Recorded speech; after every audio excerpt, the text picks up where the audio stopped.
C'est notre carnet américain avec des gens qui ont travaillé fort, qui ont de longues heures cette semaine. Raphaël Jacob, Michel Auger, Catherine Loubier. Bonsoir à vous trois. Bonsoir. Bonsoir. Bon, je vais avoir l'air de faire une plaisanterie, pourtant je vais être très sérieuse, mais on peut dire vraiment que les chats et les chiens, tous les animaux de compagnie ont volé la vedette cette semaine. Enfin, on se connaît l'histoire, ça part de fausses nouvelles. L'immigrant haïtien mangeur de chats, repris par J.D. Vance, le colistier de M. Trump, repris par Donald Trump lors du débat, des caricatures, mais des répercussions sérieuses, parce que le maire de Springfield, c'est vraiment la ville dont on parle, hein, d'où émane finalement cette fausse nouvelle là, dans l'Ohio. Il reproche aujourd'hui à M. Trump de répandre la théorie. Il y a eu même un avis d'évacuation sur un hôtel de ville, des messages haineux, des alertes à la bombe. Et le président Biden a dit ceci aujourd'hui. On va l'écouter. Community that's under attack in our country right now. Simply wrong. There's no place in America. This has to stop what he's doing. It has to stop. Bon, alors, Michel, il dit qu'il faut que ça arrête parce que ça a des répercussions, des fausses nouvelles comme ça. D'autant plus que ça a été entendu dans un débat. Michel, votre réaction là-dessus? Parce que quel intérêt les républicains ont à continuer de faire rouler quelque chose comme ça alors qu'on voit ce genre de réaction? D'abord, c'est pas les républicains, c'est M. Trump. Et ça cause des gros remous dans le Parti républicain qui commence à en avoir un peu beaucoup sur le dos là-dessus. Par exemple, il y a une influenceuse de droite, Lara Loomer, qui a été connue pour avoir dit que le 11 septembre 2001, c'était le gouvernement qui avait fait sauter les édifices à New York et qui a propagé la théorie sur les chats et les chiens de l'Ohio, qui voyageait avec M. Trump cette semaine. Il y a beaucoup de sénateurs et de congressmen républicains qui ont dit « Hey, ça n'a pas de bon sens, elle ne doit pas avoir accès aux candidats comme ça. » Et alors, on voit là que tout ce que M. Trump a pu dire au cours de ce débat cause des frictions au sein du Parti républicain, qu'il y a beaucoup de gens qui vont pas désavouer M. Trump. Évidemment, on est en campagne électorale, mais il commence à avoir des réserves là. Oui, Catherine, là-dessus? Bien, si j'essaie d'expliquer, là, si explication il y a, je pense que ce que M. Trump a essayé de faire avec ça, c'est de créer un espèce de lien émotif facilement, des images facilement republiables sur les médias sociaux pour associer le problème de l'immigration à Kamala Harris. C'est le fond, je pense, de ce que c'est. Maintenant, c'est vérifiable, c'est des faits et c'est tout simplement pas vrai. Et ça fait... Ça fait un impact sur la communauté haïtienne, bien sûr. Ouais. M. Biden a raison de dire qu'il faut arrêter ça, là. Ouais. Mais c'est typique, là. C'est former une caricature à propos d'un enjeu important. C'est ce qu'il essaie de faire, personnifier l'enjeu. Ouais. Dans Parce cette que tous les histoire gens qui ont des médias sociaux et qui les consultent un peu, on a tous vu passer des mimes avec des chats, des chiens, des canards. oui. Bon, mais je veux dire, mais c'est vrai que ça a marché, c'est vrai que ça a circulé, hein? Oui, avec la pancarte aujourd'hui, Kamala ne m'aime pas. Et puis, tu sais, c'est ce qu'il essaie de faire. Mais mon Dieu, le prix à payer pour faire ce genre de choses-là, c'est difficile à comprendre, la stratégie de campagne, là. Oui. Raphaël? Entièrement d'accord, à la fois avec Michel et avec Catherine.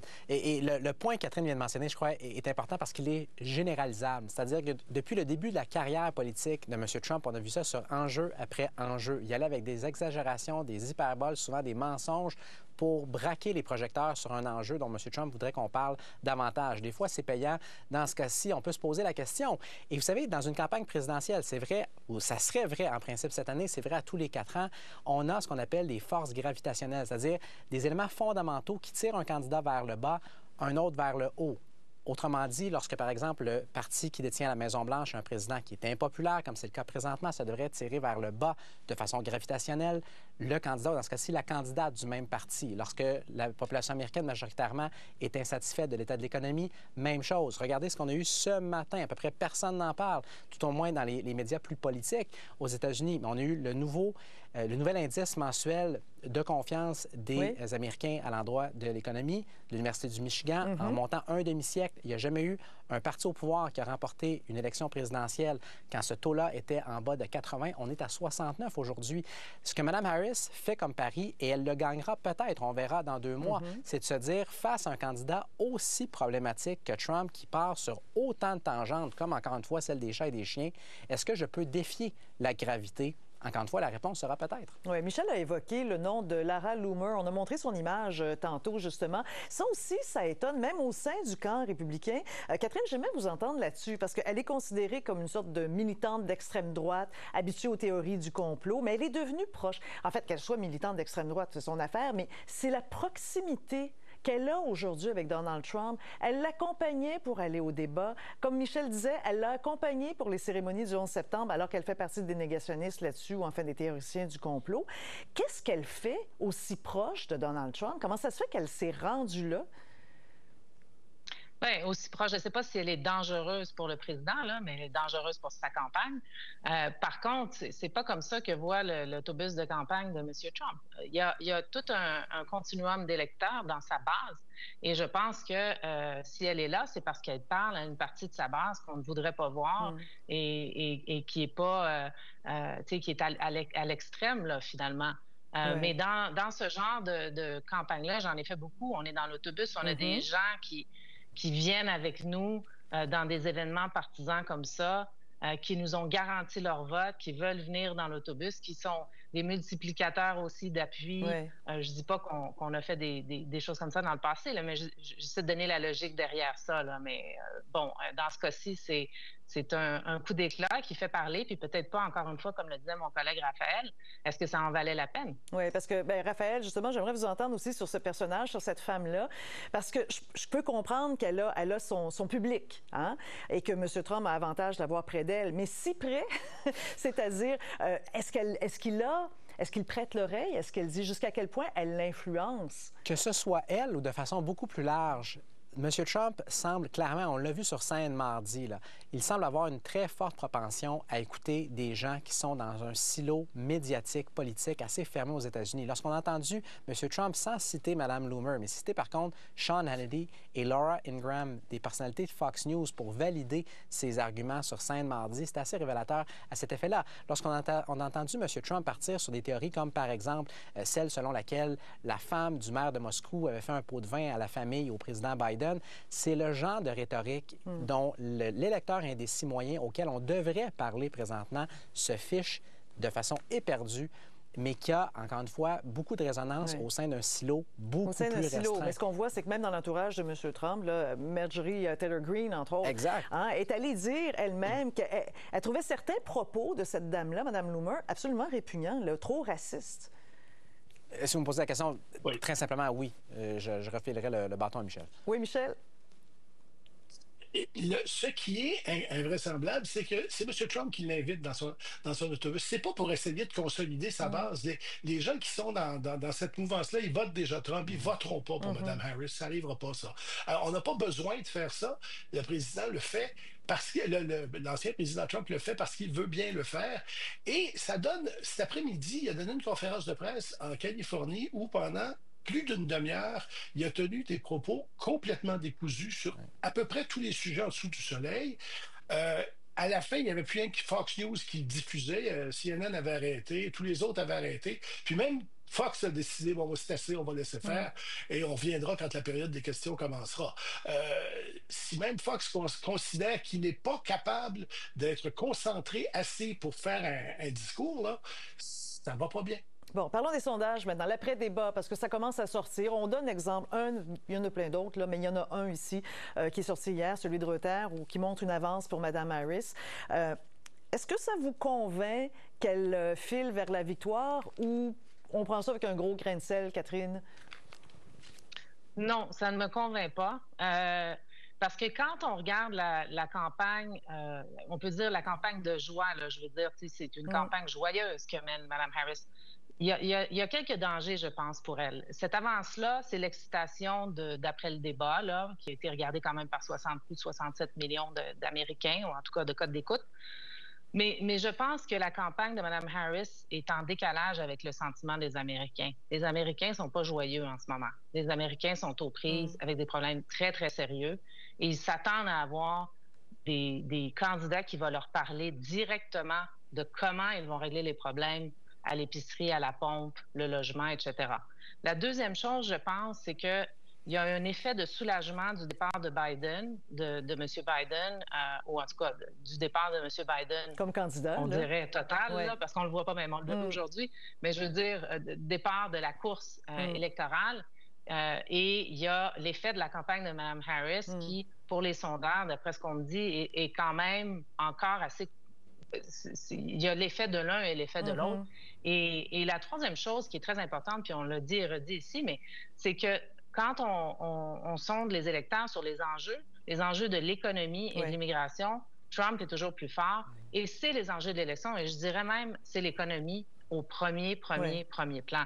Donc, après avoir lu tout ce qu'il y a dans les médias, puis écouté les influenceurs et les analystes comme nous, il faut se rendre compte qu'il y a l'Amérique aussi à côté de ça. Et puis, je pense qu'il y a peut-être un petit décalage. Là. Je suis honnête, moi, c'est ce que je crois en ce moment qui est en train de se passer. Et on va peut-être voir cet écart-là diminuer là, dans les prochaines semaines. Il est encore un peu trop tôt après le débat pour conclure quoi que ce soit. Raphaël, est-ce que vous partagez l'avis de Catherine? Oui, je partage son scepticisme pour ce qui est de l'impact du débat et surtout pour ce qui est, encore une fois, du décalage entre... disons, ce qu'on projette depuis le débat et les priorités, non seulement des électeurs de façon générale, mais encore une fois, la tranche critique des électeurs indécis. Les électeurs purs et durs de M. Trump vont le défendre. On le voit depuis mardi, peu importe ce qu'il dit, peu importe ce qu'il fait sur scène ou ailleurs. Les électeurs démocrates ont raffolé, ont jubilé de voir M. Trump se faire mettre en coin de la sorte mardi. Chez les électeurs indécis, posez-vous par contre la question suivante. Qu'est-ce qui est le plus important? Est-ce que c'est de savoir si oui ou non il y a des migrants qui mangent des chiens et des chats dans les rues de l'Ohio? Ou est-ce que c'est de savoir comment M. Trump, et surtout parce qu'elle est moins définie et parce qu'elle donne si peu de détails concrets sur son programme politique et économique, comment est-ce que Mme Harris vont leur permettre à eux de pouvoir se payer de la nourriture à manger? Oui, j'aimerais entendre Michel aussi là-dessus. Moi, je ne crois pas à ce sondage-là non plus. Je pense qu'il va falloir attendre une bonne semaine avant de voir l'effet du débat. Ça prend du temps, ces choses-là. Et sonder, ça prend du temps aussi, là, à moins de le faire de façon très rapide avec des focus groups. Moi, j'aime mieux attendre encore un petit peu. Cela dit, ce que M. Trump a montré au débat, ce qu'il a montré cet après-midi, si vous l'avez écouté, c'est un homme qui a pu, en bon français, qui a plus de focus, qui est plus capable de trouver une priorité et de la mettre de l'avant. Et ça, c'est plus sérieux que pas mal d'autres choses. Là. Si on a un président qui est à peine fonctionnel, les Américains n'aimeront pas ça non plus. Et je pense que c'est ça qui est en train de se produire aussi. Il est le vieux monsieur de la course maintenant. Et le vieux monsieur a le même genre de problème qu'avait monsieur Biden. Sauf que lui, il n'est pas capable de se concentrer. C'est ça son problème. Julie, je vais juste prendre 30 secondes pour enchérir sur ce que Michel vient de dire. Il parlait tantôt du point de presse, on peut appeler ça de la sorte, là, que M. Trump a donné aujourd'hui en Californie. Il a commencé en parlant de quoi, M. Trump? En parlant d'immigration et du bilan de Mme Harris comme procureure à San Francisco. Encore une fois, et je reviens là sur les propos de Catherine, ce n'est pas ça la priorité des électeurs, encore moins des électeurs indécis. Donc, c'est non seulement que M. Trump a de la misère à focaliser, c'est que dans la mesure où il focalise, il ne focalise pas sur la priorité. Il y a ça aussi comme problème. Mais donc, vous dites qu'il devrait parler surtout d'économie. Oui. Oui, c'est comme si... Moi, je lui donne pas une bonne note du tout, là, encore une fois, pour avoir fait plusieurs campagnes politiques. L'autre chose qu'il n'exploite pas, bon, l'économie, bien sûr, et puis il pourrait se replier sur le bilan Biden. Il le fait même pas. Et l'autre chose, c'est de dire, comme il a dit dans sa conclusion au débat, vous aviez 4 ans pour régler l'économie, l'immigration, la frontière, la criminalité. Vous ne l'avez pas réglé, ces pays. Donc, il l'a dit dans sa conclusion. On dirait que c'est la seule partie où il était un peu scripté. Ben oui, mais c'est ça. Mais la conclusion est apprise par cœur. Elle est préparée. On n'est pas dans l'énergie du débat. On est dans « je fais ce discours ». Mais c'est ça. Mais là, il était plus discipliné aussi. On a tous été surpris qu'on l'a entendu parler de chiens et de chats. Là, vraiment, je pense que tout le monde a sauté sur sa chaise en disant « c'est pas vrai, il s'en va pas là. Qu'est-ce qu'il va gagner à faire quelque chose comme ça? » Mais évidemment... Ça a changé le sujet, en tout cas. C'est peut-être ça l'objectif. Parce que ça a marché. Ceci dit, c'est récupéré maintenant par le clan démocrate. Parce que là, il y a des pubs qui roulent à partir du débat. Il n'y a pas beaucoup de points à gagner à changer ce sujet-là. Mais là, petit extrait de la pub, justement, que fait jouer le clan démocrate à la suite du débat. We have so much more in common than what separates us, and I pledge to you to be a president for all Americans. Our country is being lost. We're a failing nation. I have a plan. to give start-up businesses $50,000 tax deduction. Bon, c'est pas la seule pub, là. Vous allez en voir sortir une après l'autre. On avait un peu l'embarras du choix aujourd'hui. Il y a des versions plus longues des extraits de débat. Il y a des versions plus courtes. Il y a des versions où c'est Mme Harris, un petit bout de débat, puis par la suite, on voit des citoyens. Alors, mais on voit que ceux qui conçoivent ces campagnes de marketing, de publicité, ils ont l'embarras du choix avec ce débat. Catherine, pourquoi M. Trump n'accepte pas un deuxième débat? Il n'y aurait pas l'occasion ici de rebrasser les cartes puis peut-être de mieux performer? Bien, d'abord, c'est une question de calcul politique. Deuxièmement, je pense qu'il a dit aujourd'hui là, qu'il allait peut-être accepter un débat. Là, ça peut toujours changer avec M. Trump. Mais c'est une question de calcul politique. Est-ce qu'il y a plus à gagner ou plus à perdre à faire ce débat-là? Ça n'a pas bien été dans le premier. Comment il pourrait changer les choses dans un deuxième débat? C'est peut-être sur un réseau, selon lui, sans doute, là, dans son narratif à lui, qui est plus favorable, hein, comme Fox, par exemple, avec des questions qui contrôleraient davantage. Il y a l'histoire du micro ouvert. Il y a beaucoup, beaucoup de choses à négocier pour un deuxième débat. Et il n'est pas obligé de dire vraiment, là, il a dansé là-dessus aujourd'hui, fermement, oui ou non, en ce moment. Le vote a commencé, comme vous le savez bien, par anticipation. Donc, le calcul, moi, j'ai vu des décisions se prendre quelques semaines. Là, on est presque, on est en bas de 2 mois, là, mais quelques semaines avant l'élection. Il peut, si on n'a pas les chiffres qu'on veut dans les sondages, il y a des solutions extrêmes qui se prennent, il y a des décisions qui se prennent à la fin d'une élection. C'est très, très, très possible. Donc, je ne dirais pas que son nom est un nom pour toujours, peut-être. Bon. Michel, une des choses qui vous a frappé aujourd'hui, entre autres, c'est cette sortie, une lettre ouverte de l'ancien procureur général qui s'appelle Alberto González, qui était procureur général sous l'administration de George W. Bush.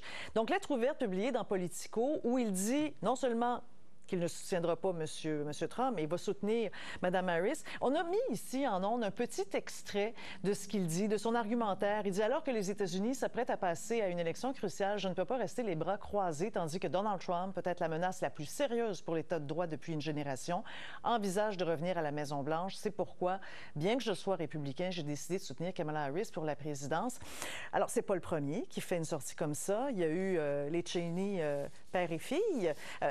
Est-ce qu'on assiste à un mouvement d'anciens, de républicains, en fait, il n'a pas dit qu'ils étaient plus républicains, mais de républicains qui vont faire le saut pour aller jusqu'à dire voter pour Mme Harris? Il n'y a pas beaucoup de républicains qui font le saut pour aller jusqu'à dire, comme en fait M. González, moi je vais voter pour Kamala Harris. Les Cheney, c'est quand même important, c'est pas rien. Ce qu'il y a, par exemple, c'est beaucoup de républicains qui... L'exemple, il y a un seul président républicain, ancien président républicain encore vivant, c'est George W. Bush. Lui, il a dit « Je n'appuierai personne ». Et il a même fait savoir « Je n'ai jamais voté pour Donald Trump dans les élections précédentes ». Alors, est-ce que c'est un mouvement de masse? Là? Non, chez les républicains. Mais... encore une fois, M. Trump a besoin de bonnes nouvelles, pas de mauvaises nouvelles. C'est des mauvaises nouvelles pour lui. Alors, c'est pas une bonne chose, cette chose-là. Bon, Raphaël, un petit mot là-dessus? Très bref. Écoutez, je crois qu'il y a un mouvement, clairement, qu'on voit, non seulement depuis des semaines ou des mois, même depuis des années, de plusieurs élites républicaines qui étaient beaucoup plus proches à la fois du camp Bush-Cheney et de l'idéologie Bush-Cheney, particulièrement en matière de politique étrangère. M. González est un petit peu à part là-dessus parce que c'est probablement pas des questions de politique étrangère, d'interventionnisme militaire à l'étranger qui l'animent. Mais au final, est-ce que ça bouge les électeurs républicains? Écoutez, dans tous les sondages, à peu près, M. Trump fait encore le plein à plus de 90 C'est important pour ce qui est, encore une fois, des élites du parti, jusqu'à un certain point en coulisses, mais pour ce qui est du mouvement électoral, ça me semble assez négligeable. Et puis, on termine avec l'effet Taylor Swift. Elle a fait jaser. Taylor Swift, évidemment, elle a fait sa sortie d'appui le soir même du débat, Catherine. Mais là, ça commence à se mesurer, cet effet Taylor Swift, parce que là, on voit le nombre de personnes qui sont allées cliquer sur le lien qu'elle avait mis en ligne dans sa publication pour aller s'inscrire, pour aller voter. Et selon NBC, les chiffres qui sont sortis, regardez, là... Il y a du monde, mais je veux dire beaucoup plus qu'habituellement. On est rendu à au-delà de 300 000 personnes qui sont allées faire un tour là-dessus. Pour vous, est-ce que c'est significatif? Je dirais pas trop. En fait, c'est un peu une chambre d'écho. C'est un peu une bulle dans laquelle les gens cliquent dans la base de Mme Harris. Mais bon, oui, ça a un effet, là, mais en finale, là, quand on regarde les enjeux comme l'économie, on l'a dit, l'immigration...